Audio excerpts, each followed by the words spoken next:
Lieutenant Colonel Tony Schaffer is here, president of the London Center for Policy Research and a CIA-trained former senior intelligence officer. Sir, good to have you back with us. Hey, Ben, it's always great to join you. Thanks for having me. All right. Great topic. What do you make of Pete Hegseth in the role of Secretary of Defense? I know it's hard to believe someone who's actually got degrees from Harvard and Princeton, has been in combat, actually decorated for his work in combat, published author, actually has worked on some of these issues behind the scenes. It's hard to believe that he's not qualified. I don't know. I mean, geez. I guess maybe if he was like a cartoon character, do you think they'd maybe like him better then? I don't know. But I think Pete's a great choice. One of the things notable, Vince, I'm seeing is a pattern. People that President Trump are picking don't owe anything to the bureaucracy or to big business. Yes. These aren't corporate people coming in, that kind of that revolving door between big corporations and big DOD. He's not doing that. He's picking people who actually are technically competent, who have a level of experience necessary to be effective in the job, and dare I say, loyalty to the Constitution and the concepts that President Trump is putting forward in policy. So he's picking people who will do their job and do it within the context of what he wants done. I think he's got every right to do that. Let me quote the Politico piece again, because I can't get enough of this. It just cracks me up. This is the Politico piece this morning. They talked to a bunch of defense industry lobbyists, including this guy who's anonymous, of course, and they say one assessment was more blunt. Who the F is this guy, said a defense industry lobbyist who was granted anonymity to offer candid views. The lobbyist said they had hoped for, quote, someone who actually has an extensive background in defense. That would be a good start. So, Tony, when you hear a quote like that from a defense industry lobbyist, what does that tell you?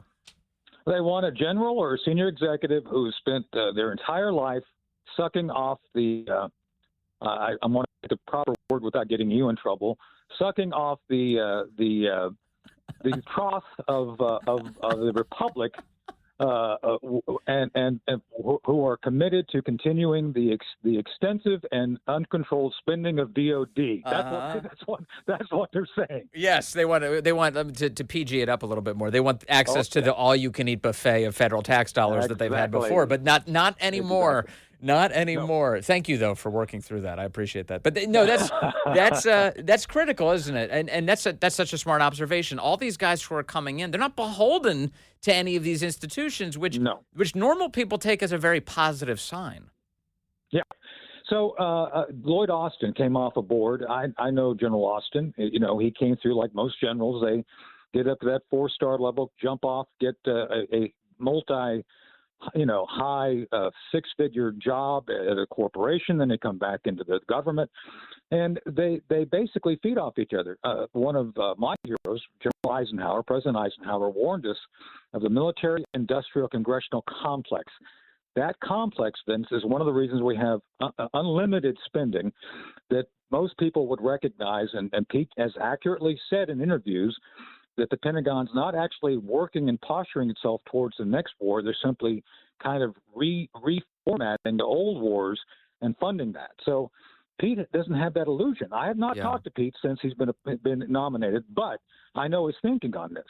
He's going to come in with a completely clean sheet approach, examine things, the threats as they are, not trying to politicize or otherwise deny what the threats are, look at what's required to address those threats, and then go about trying to actually find the funding and resources to build a military that can actually address those threats, not, seeking to maintain the steady stream of highly expensive, highly dubious spending that Lockheed Martin, Boeing, Raytheon, they all get, and obviously many of us are not beholden to them, and obviously Pete is not beholden to them, and I think that's what the lobbyists are all worried about. Well, thank goodness. I mean, look, we obviously need like a defense industrial base that can produce lethal weapons, no question. You have to have contracts to buy good weaponry. That's not going to go away. But hopefully you have somebody who comes in who has a very clear view about what the mission of the military is. It's lethality. It's not this DEI forced racial prejudice stuff that they've been undertaking, and it's not lowering standards. It's not hosting drag queen events. It's actually making the military more efficient and more lethal. Well, meritocracy is going to be the watchword that returns to the DOD versus the DEI, where DEI basically, as we've talked about before here on your show, Vince, the idea of having who you sleep with, the color of your skin, if you wear a furry suit as part of your uniform as a notable feature of getting promoted, those things all go away. And I know that they're talking about having boards. I've talked to several senior officers who are hoping to be on those boards.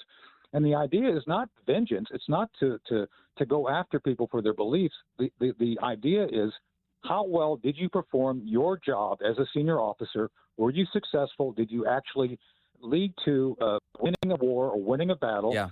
Or are you just another politician in uniform who's been kind of brought up through a system that rewards loyalty to a Marxist concept, which DEI is very Marxist, yes, rather than actually focusing on getting your job done? Can I ask you a basic question about the military? What do you think about measuring members of the military based on physical fitness?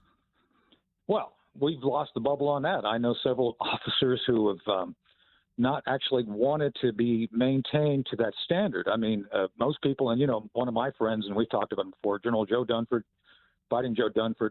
Joe was one of the Marines who thought that we should maintain a rigorous standard of fitness for all members of the military.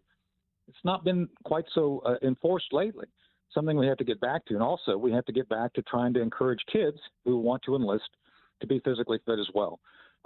There's no substitute for being physically fit at any age. And that's something I think the military will get back to be focused on, is trying to find a way to make sure that we're ready, not only intellectually ready, but physically ready as well. And so when you say at any age, you mean that we shouldn't have fat general officers? I'd like to believe that that would be one of the criteria we actually look at. Yeah, you shouldn't have fat generals. Okay. Yeah. I mean, we're not the Soviet Union, We can't be running around with 1,000 different awards on our uniform and have a belly the size of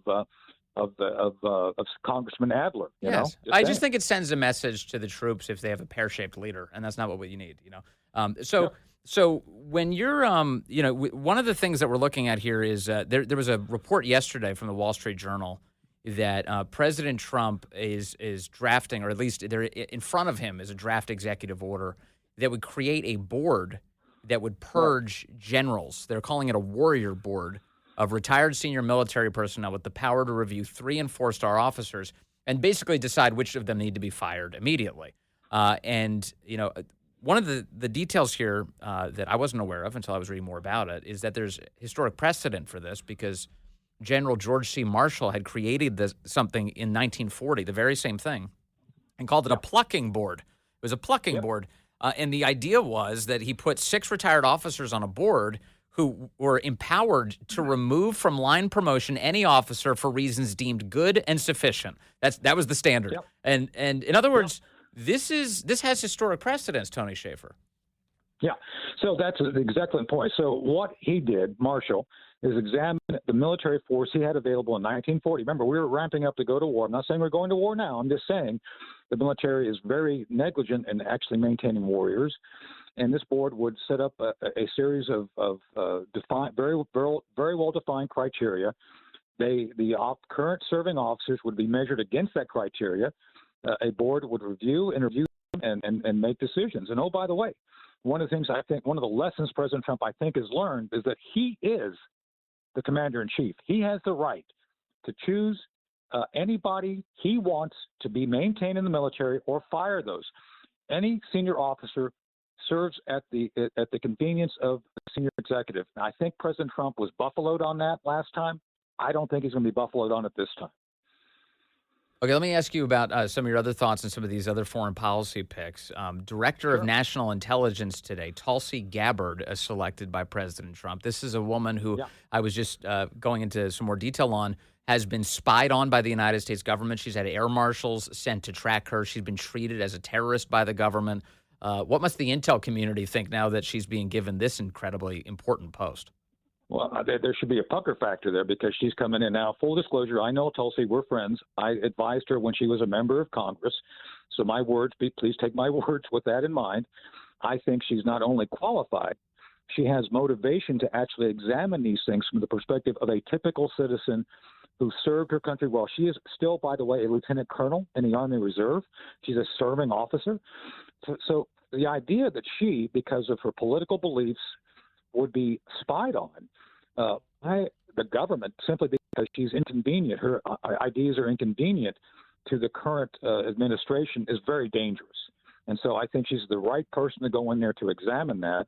And, oh, by the way, even when she was a Democrat, if you recall, Vince, she was being attacked by Democrats. Yes. So I think she's got the skills necessary to be tempered in her approach, but very much willing to do the hard things to get to the bottom of why these things are so far off the rails. Yeah, few things give me as much joy today as the fact that Hillary Clinton is into her second box of wine at this moment because of the Tulsi Gabbard pick. It's that really does bring me a lot of joy. And I know we're short on time, but Michael Waltz being selected for National Security Advisor, that's another big one. And, of course, Marco Rubio as Secretary of State today. What do you make of these picks? So Mike Waltz, again, Mike and I are friends. I know him. He's a good guy. He's not only experienced, he goes back 20 years doing what he does. He's been with President Trump during the entire process of this campaign. I think, again, he's got excellent ideas and understanding. What was another mistake Trump made last go-around was he picked people who were loyal but not capable. Mike Waltz is both loyal and capable. One of the things that others, and I'll just say Seb Gorka, I love Seb, but he did not understand the mechanisms of the government to go affect the changes that President Trump wanted. No such deficit of understanding will exist within Mike Waltz or the other picks. They're going to understand how to actually do the hard work of implementing President Trump's policies. And I tell you, Vince, right now, the people within the sound of our voice, if they don't understand what's coming, I think they soon will. Okay. All right. Lieutenant Colonel Tony Schaffer, always good to have you on the show, sir. Thank you for your assessment today. Good to talk to you.